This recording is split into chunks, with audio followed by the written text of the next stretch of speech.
Y Lesmes era pastor, aunque su nombre no lo haría sospechar a nadie, pues todo el que haya leído algo de pastores en los autores más clásicos y autorizados, sabe que se llamaban todos Nemorosos, Silvanos, Batilos, etc. Si el nombre de Lesmes nada tiene de pastoril, menos aún tiene la persona.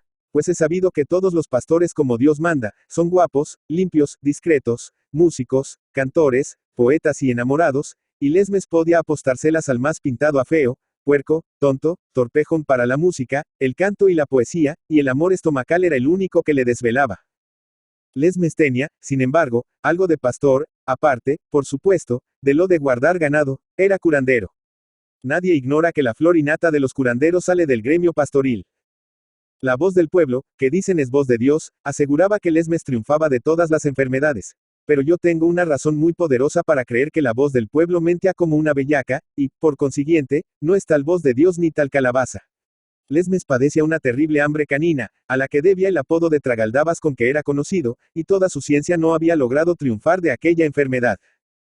Un invierno atacó no sé qué enfermedad al rebalo de Lesmes, y en poco tiempo no le quedó una res. Esta desgracia fue doble para el pobre Tragaldabas, porque al perder el ganado perdió la numerosa clientela de enfermos, que le daba, sino para matar el hambre, al menos para debilitarla. El pueblo, que acude a él en sus dolencias, dijo con muchísima razón, si Tragaldabas no entiende la enfermedad de las bestias, es inútil que acudamos a él. Y dicho y hecho, ya ningún enfermo acudió a consultar a Tragaldabas desde que se supo que éste no acertaba con el mal de las bestias. Cansado Lesmes de luchar con el hambre sin conseguir echarle la zancadilla, determinó llamar en su auxilio a la muerte, cosa que hacen los tontos cuando la tontería se les agrava con la desesperación. Señora muerte, empezó a gritar, señora muerte. De repente descubrió a la muerte que salía de una taberna inmediata y se estaba divirtiendo en andar alrededor de una de esas pozas de agua estancada que suele haber en las aldeas a la puerta o las inmediaciones de las casas. ¿Qué se te ofrece, hombre, que tantos gritos das? Le preguntó la muerte. Que haga VD, el favor de quitarme cuanto antes del medio a ver si acabo de padecer. Tenías más que haberte llegado a la casa de trato donde suelo estar. Pero vamos a ver lo que te pasa. Lo que me pasa es que no me pasa nada por el pasapan. Hola, eres aficionadillo al retruécano. Mal gusto tienes. Con que me llamas porque tienes hambre, Justo. Y lo extraña VD. Sí que lo extraño. ¿Por qué? Porque en los hartos y no en los hambrientos es donde por lo común ejerzo yo mi ministerio. Si yo estuviera harto, no la llamaría a VD. Cierto, porque vendría yo sin que tú me llamaras. En fin, no tengo gana de conversación. Hey Game VD. El favor de sacarme de penas dándome un golletazo con ese chisme que lleva VD, al hombro. ¿Qué chisme? La guadaña. Sí, señora. La guadaña es solo mi insignia heráldica y no mato con ella a nadie. Pues con que mata VD. Con una porción de armas mucho más eficaces que este embeleco, con los médicos malos y los curanderos malos y buenos, con los malos gobiernos y los pueblos ingobernables, con los hipócritas de Dios y de la libertad, con el lujo, con los libros escritos por los malos y los tontos, con la indiferencia religiosa, con la vida de café, que va sustituyendo a la vida de familia, con los 2 o 3 mil bribones que en cada nación pretenden monopolizar la cosa pública. Dejése de sátiras, y echéme pronto al otro barrio. Deseo complacerte porque me has prestado muy buenos servicios mientras has sido curandero, pero si te he de decir la verdad, quisiera que permanecieses aún por acá a ver si vuelves a prestármelos. Cualquiera diría, según lo que repugna a usted el matarme, que no es VD, partidaria de la pena de muerte. Hombre, algo hay de eso. Si lo entiendo que me ahorquen. Pues es fácil de entender. El servicio que me prestan los muertos es insignificante, porque la tufaradilla con que inficionan la atmósfera desde que empiezan a corromperse hasta que concluyen, no vale nada comparada con el que me prestan los vivos. Casi se puede asegurar que si no muriese nadie moriría mucha más gente.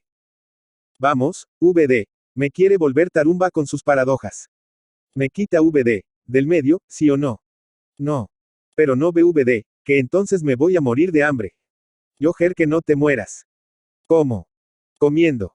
¿Y cómo voy a comer si no gano un cuarto? Yo que ganes cuanto quieras. ¿De qué modo? Haciéndote médico. Pero si no entiendo de medicina. Pues esos médicos son los que a mí me convienen. ¿Y dónde están esos? ¿Dónde? No me conviene que se sepa. Si digo que VD tiene gana de volverme tonto. Ya lo eres. Pues entonces me conviene que seas médico, y lo vas a hacer. Expliquése VD, con 2000 de a caballo. Me voy a explicar, así que una persona cae mala, me planto yo a su lado. Si el mal no tiene remedio, me coloco a la cabecera de la cama, y si le tiene, me coloco a los pies. Ya supondrás que cuando Dios me ha dado atribuciones para deshacer su predilecta hechura, que es el hombre, también me habrá dado algunas otras menos importantes. ¿Y qué atribuciones son esas? Una de ellas es la de permanecer invisible.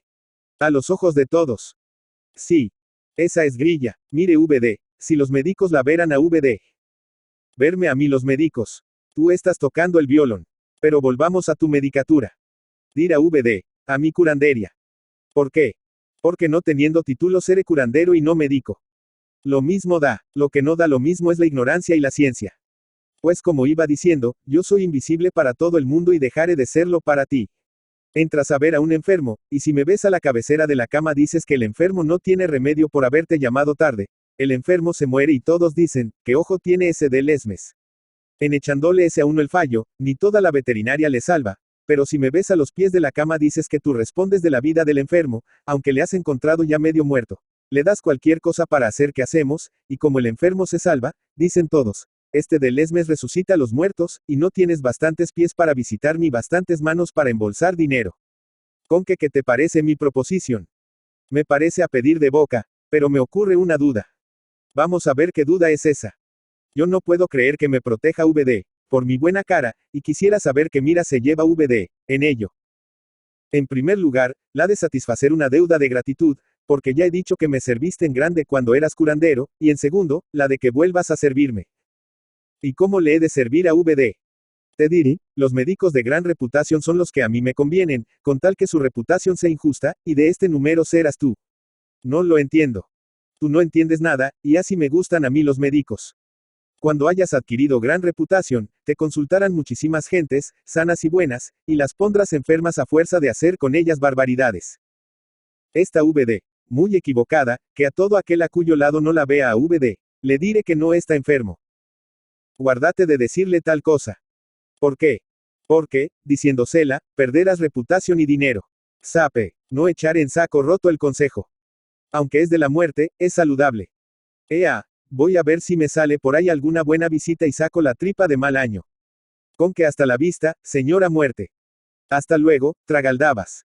Lesmes tomó el camino de un pueblo, cuyo campanario se veía a lo lejos, y la muerte se fue a otro a intrigar para que el médico y el boticario, que eran amigos suyos, fueran nombrados individuos de la Junta de Sanidad. 2. Al llegar Tragaldabas al pueblo, notó gran consternación en el vecindario, como que hombres, mujeres y niños lloraban como becerros. Informóse de lo que ocurría, y supo que toda aquella consternación y llanto eran porque el alcalde del pueblo estaba desahuciado de los médicos. Y en verdad que el vecindario tenía motivos para idolatrar al alcalde y considerar como una gran calamidad el que Dios se le llevase, porque alcaldes como aquel entran pocos en libra. Para ser elegido no había tenido que emborrachar a los electores, no organizaba cada día, en unión de los demás concejales, una comilona, con cargo al capítulo de gastos imprevistos. No se embolsaba las multas, después de dar al alguacil los picos para que cerrase el suyo. Sabía leer. No tenía los abastos del pueblo por medio de testaferro, y, por último, no había hecho depositario de los fondos municipales a un amigo suyo que le entregase todas las noches la llave de la caja. Dígaseme, en vista de estos informes, si tengo o no razón para decir que alcaldes como aquel entran pocos en libra. Ya me callo qué hacer, dijo para sí Tragaldabas. Si visito al alcalde, y sale adelante en su enfermedad, me pongo las botas. Y dirigiéndose a casa del enfermo, pidió permiso al alguacil, que hacía de portero, para pasar adelante. Es de advertir que el alguacil era la única persona del pueblo que no podía tragar al alcalde, y todo por la sencilla razón de que éste no le daba los picos de las multas como sus antecesores, porque sacaba pocas, y cuando las sacaba las destinaba íntegras al fondo común. ¿Para qué quiere VD pasar? Preguntó el alguacil a Lesmes. Para ver al enfermo. Eso es, para que le mate VD. ¿Cómo que matarle? El que mata a las bestias, de juro ha de matar al señor alcalde. Deslenguado, exclamó Lesmes, indignado del maligno sentido equívoco con que hablaba el alguacil, y penetró en la alcoba del enfermo, a lo que el alguacil no opuso gran resistencia por la razón que más adelante veremos. A la cabecera de la cama estaba un médico de los más afamados en la comarca, y Lesmes temió por un momento que fuese la muerte, porque había oído decir que ésta se disfrazaba de médico muchas veces. Pero muy pronto se convirtió su temor en alegría al dirigir la vista a los pies de la cama y ver allí a la muerte. ¿Qué trae VD por aquí?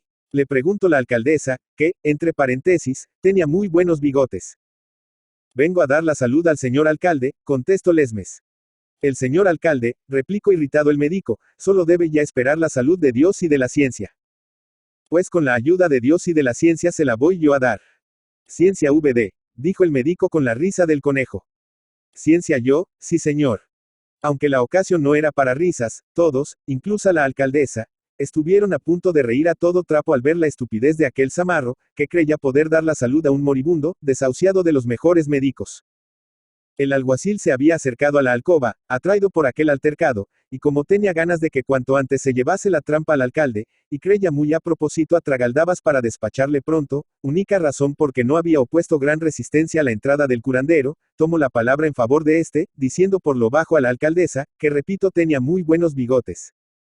Señora, HVD. Noramala a los médicos, que son los que están matando al señor alcalde, resentidos de que apenas hay enfermos en el pueblo desde que él hizo desaparecer todos los focos de infección que envenenaban al vecindario.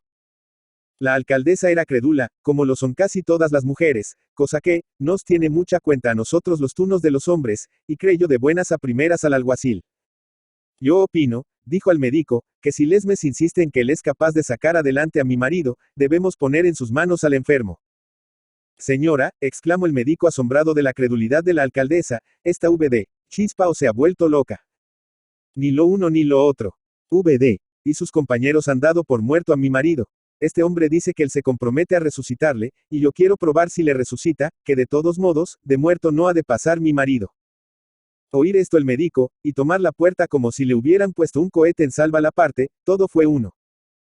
A la puerta de la casa había muchas gentes esperando con terrible ansiedad noticias del estado del enfermo, y al ver al médico, todos corrieron a preguntarle. Cuéntenle VDs, por muerto, que ya le está dando el cachete el bruto de Tragaldabas, contestó el médico continuando la fuga. El llanto del vecindario fue entonces tal que partía las piedras, y en medio del general lloriqueo se oyeron voces de, muera Tragaldabas. Así que salió el médico, Lesmes dirigió la vista hacia la muerte como para preguntarle si lo hacía bien y vio que la muerte se había alejado un buen trecho del enfermo así que el médico salió y le hacía señales de aprobación con la cabeza. Lesmes, cada vez más alentado y contento, tocó la barriga del enfermo, cogió unas telarañas del techo, se las puso sobre los párpados al alcalde, y este, que hacía tiempo había perdido el conocimiento, poco después dio señales de recobrarle. Ya tenemos hombre, exclamó Tragaldabas abrazando, en el transporte de su alegría, a la alcaldesa, que repito tenía muy buenos bigotes. En aquel instante el alcalde acabó de volver en sí, diciendo, o tengo telarañas, o he visto abrazar a mi mujer. Y como se llevase la mano a los ojos y notase que, en efecto, tenía telarañas en los ojos o sus inmediaciones, se volvió al otro lado y se quedó tranquilamente dormido. Poco después roncaba como un marrano, y el pueblo, conociendo en sus ronquidos que estaba ya fuera de peligro, lloraba de alegría y se apresuraba a tomar parte en una suscripción que se había abierto para recompensar dignamente al que había salvado al popular alcalde, que no es lo mismo que alcalde popular, suscripción con que Lesmes se puso las botas que autorizaron a Lesmes a anteponer a su nombre el don, y don que dio a Lesmes la apariencia de persona decente, que es lo único a que aspira el don. 3. La cura del alcalde consabido había dado a don Lesmes una reputación bárbara, y esta reputación crecía como la espuma con las admirables pruebas de acierto que cada día daba el pastor.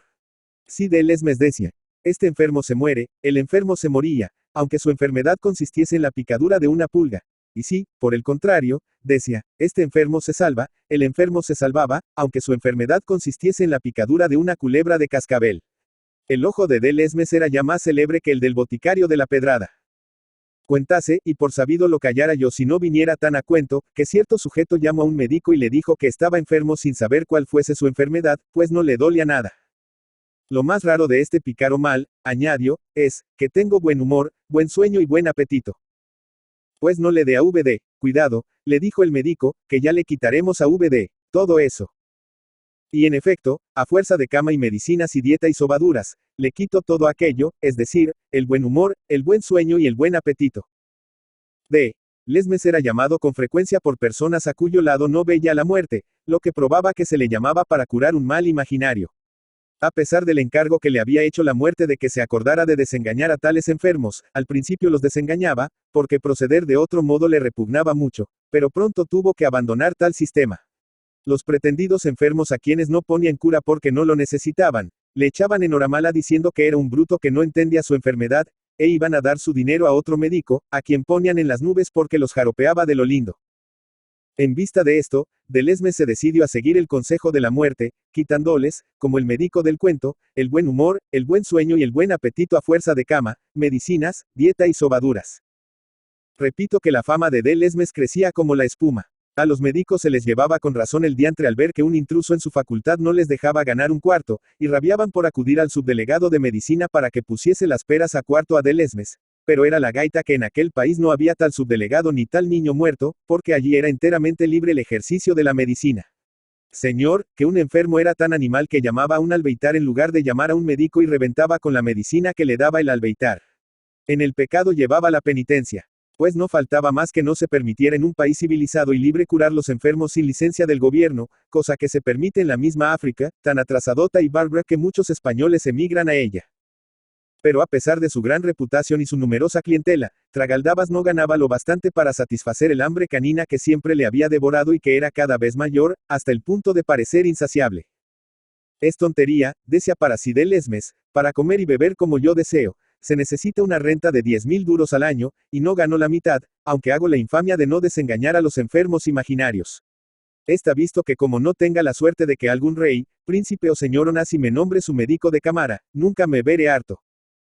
Sucedió por aquel tiempo que el rey cayó gravísimamente enfermo, y por más que los médicos de cámara se despepitaban por aliviarle, no lo conseguían. La fama de Delesmes había llegado ya a la corte, porque las famas inmerecidas tienen 4 alas, y las merecidas una y un alón. No faltó quien aconsejase a SM que le hiciese llamar, cosa que puso hechos unos basiliscos a los médicos de cámara, que decían con muchísima lógica, cierto que nosotros no podernos salvar al rey, pero si por casualidad ese hombre sabe más que nosotros y le salva, ¿qué será de nosotros? Cuando Delesmes recibió la noticia de que el rey le llamaba, temió morirse de alegría. Pero no viendo por allí a la muerte, se tranquilizó y emprendió el camino de la corte diciendo: a la corte voy, y milagro será que allí no consiga matar el gusanillo, porque dejémonos de cuentos, para matar el hambre no hay como el presupuesto de la nación. IV. Ya nadie daba un ochavo por la vida del rey cuando Tragaldabas llegó a la corte. El rey era muy amado de su pueblo. Pero la gente elegante, aunque no toda, por supuesto, se puso de mal humor cuando corrió la voz de que acababa de llegar un médico que probablemente salvaría a SM, y era porque ya había consentido en lucir sus ricos trajes en el entierro de SM y en las fiestas de la coronación de su sucesor. Dicen VDs, que esto es inverosímil, que tengo muy pobre idea del corazón humano. Pues yo les contaré a VDs, un cuento que no lo es. Ustedes habrán oído hablar mucho y bien de la señora de López, muy conocida en la buena sociedad de Madrid por su elegancia y caritativos sentimientos, de que hablan con frecuencia los periódicos. Paus una mañana que Madrid se despoblaba para ir a ver apretar el gañote a un reo, operación que debo ser en extremo ingeniosa y divertida cuando el pueblo que debe ser el más culto de España gusta de presenciarla, supe al llegar la puerta de aquella elegante y caritativa señora, que el reo había sido indultado por la reina doña Isabel II, y como precisamente en aquel instante viese a la señora de López bajar por la escalera, deslumbradora de belleza y elegancia, me apresuré a decirla: señora, no se moleste VD, en salir, que la reina ha perdonado al reo. Y la señora de López, haciendo un gesto que parecía quererse tragar a la reina, se volvió atrás exclamando: ¡qué fastidio! Cuando Delesmes penetraba en la cámara regia, las piernas le temblaban como campanillas temiendo ver a la muerte a la cabecera de la cama del augusto enfermo, en cuyo caso, como ay Dios, había hecho buen viaje. Sus temores no eran infundados, porque apenas entró, lo primero que se echó a la cara fue a la muerte, que estaba agazapada a la cabecera de la cama para lanzarse sobre el rey como el gato que se agazapa junto al agujero para lanzarse sobre el ratón. El alma se le cayó a los pies a Delesmes al verla, pero repuesto un poco de su desmayo, tuvo de repente una idea luminosa de esas que inspira el hambre, su eterna compañera. ¿Cómo se encuentra VM?, preguntó al rey. Mal, rematadamente mal, contestó el enfermo hecho un veneno. Ya te puedes dar prisa a aliviarme un poco, porque si no ya a haber aquí una catástrofe de 5.000 demonios. Tenga VM un poquito de cachaza, que todo se andará si la burra no se para. Por de contado, que vengan aquí 4 mozos de cordel. ¿Qué barbaridad vas a hacer conmigo, hombre?, exclamó el rey sobresaltado. No hay barbaridad que valga. Que vengan 4 mozos he dicho. 4 mozos de cordel aparecieron inmediatamente en la cámara. Cojan VDs esa cama, les dijo Delesmes, y colóquenla al revés, o, lo que es lo mismo, la cabecera donde están los pies, y los pies donde está la cabecera. Los mozos lo hicieron así, y la muerte se encontró sin saber cómo ni cuándo a los pies de la cama en lugar de estar a la cabecera. Lesmes miró con aire de triunfo a la muerte, y conociendo en los gestos de esta que le decía: Amigo, me has hecho una pillada que yo no esperaba de ti. Delesme se llevó la mano a la barriga como contestándole. Señora, VD, perdone, que el hambre aguza el entendimiento y endurece el corazón. La muerte iba a mandar un recado a su jefe a ver si le permitía inutilizar la jugarreta de don Lesmes, volviéndose a colocar a la cabecera de la cama del enfermo, pero desistió de ello asaltada por una idea luminosa que a su vez tuvo cuando Tragaldaba se tocó la barriga. También el hambre inspiró aquella idea a la muerte, que siempre tiene hambre de carne. ¿Sabes? Dijo el augusto enfermo, que me siento mucho mejor desde que me han puesto al revés la cama. Es verdad que los reyes estamos tan acostumbrados a que nos lo pongan todo al revés. Pues que, cree VM que yo no sé dónde les aprieta el zapato a los reyes. Donde a los reyes les aprieta el zapato es en el pie de los calafates que andan a su lado. Y lo más raro es que nosotros y el pueblo cojeamos y ellos andan tan campantes. Déjese VM de conversación y que le traigan un ensopadillo de lonjas de jamón y medio cuartillete de buen Valdepeñas. ¿Y crees tú que no me hará daño? Daño el jamón y el vino. Hombre, no diga VM barbaridades. Para que VM se convenza de que estoy seguro de que no hace daño, voy a comer y beber de lo mismo. Sí, pero. No hay pero que valga. Para probar que mis medicinas no son nocivas, me atraco yo de ellas antes que el enfermo, como voy a hacer ahora mismo, y estamos al fin de la calle. Pero ¿cómo tú no estás enfermo? Cierto que no lo estoy. Pero en cambio vuestra majestad solo va a tomar unas raspas de jamón y un sorbo de vino y yo me voy a poner de uno y otro como una pelota. En fin, venga el sopadillo y el trago sin necesidad de que tú lo pruebes antes. Como que no lo he de probar. Lo que yo prometo lo cumplo. Pues no faltaba más, hombre. Con permiso de VM voy al comedor, y hasta que yo no me ponga de jamón y vino que lo alcance con el dedo, no consentiré que a VM le traigan su ración. Para que aprovechen las medicinas se han de tomar con fe y para que VM la tenga en la que yo le he recetado, lo mejor es que vea lo provechosa que a mí me ha sido. Tragaldabas bajo al comedor, y tal se puso el cuerpo de jamón y vino, que todos pensaron iba a dar un estallido. Enseguida subió su ración al rey, que se la echó al coleto con tanta más fe, cuanto que veía al médico más alegre que unas pascuas y más colorado que un tomate. Lesme se volvió a acordar en aquel instante de la muerte, de quien se había olvidado mientras comía, olvido en que incurren todos los glotones, y por más que miro y remiro no la vio en la real cámara, lo cual era prueba evidente de que el rey se había salvado. Pocos días después, el rey estaba completamente restablecido de su grave enfermedad y señalaba a Delesmes una pensión vitalicia de 10.000 duretes al año en recompensa del servicio de padre y muy señor mío que le había prestado. Con motivo de la asombrosa facilidad con que Delesmes había salvado de la muerte al rey, que ya la tenía al ojo, a Delesmes le llovían las visitas, porque como no había de aprovechar a los vasallos lo que había aprovechado al rey. La fuente del Berro es casi la peor que hay en Madrid y sus cercanías. Como que sus aguas, aunque abundantes, claras y frescas, son tan duras que para digerirlas se necesita tener una de estas dos cosas, o estómago de perro o costumbre de beber de ellas u otras semejantes.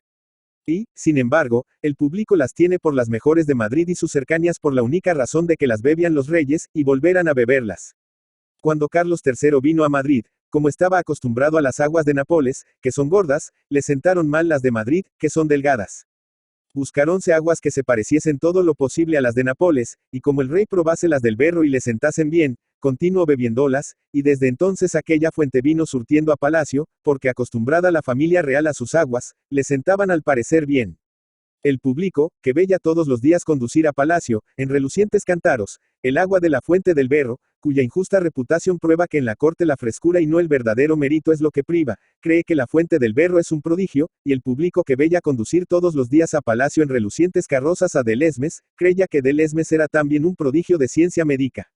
A pesar de esto, las visitas no le daban a Tragaldabas para matar el hambre, que cada vez era más devoradora. Está visto, decía para sí Delesmes, que no me veré harto hasta el día que cobre la primera mesada de mi pensión. Lo que es ese día, juro a Brios Baco que me he de poner bueno el cuerpo. Lo que tenía inquieto a Delesmes era la muerte, porque no era tan lerdo que no sospechase que aquella señora le preparaba alguna emboscada en venganza de la partida serrana que le había jugado en palacio. Algunas personas que la vieron en las fondas, tabernas, casas de juego, etcétera, que eran los sitios que más frecuentaba, notaron que se ponía hecha un veneno cuando le hablaban de Delesmes, y luego se sonreía siniestramente como diciendo, dejen VDs, por mi cuenta ese Tragaldabas, que no tardará en pagármelas todas juntas. Por fin llegó el gran día para Delesmes, el día de pescar la primera mesada de su pensión. Aquel día se dio tal atracón, que reventó de lleno antes de levantarse de la mesa, y al cerrar por última vez el ojo, vio a su lado a la muerte, que le dijo con un tono capaz de matar a un caballo. Pensabas, pedazo de animal, que a los médicos les es lícito jugar con la muerte. Pues te equivocabas de medio a medio, que a los médicos solo les es lícito jugar con la vida.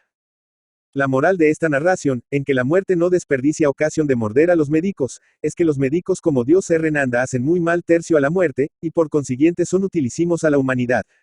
Con que, señores médicos, a ver si ustedes, a fuer de agradecidos, se esmeran en la asistencia del autor de esta narración, que es el pueblo. Por lo que a mí hace, declaro que si Dios me hubiera dado siquiera una pizca de la gracia y la malicia que se necesitan para cultivar la sátira, la emplearía para satirizar a los curanderos titulados, que son aún más numerosos que los titulados curanderos. Antonio de Trueba. Antonio de Trueba y de la Quintana Galdames, 24 de diciembre de 1819, Bilbao, 10 de marzo de 1889, fue un escritor español, conocido también como Antonio de los Cantares.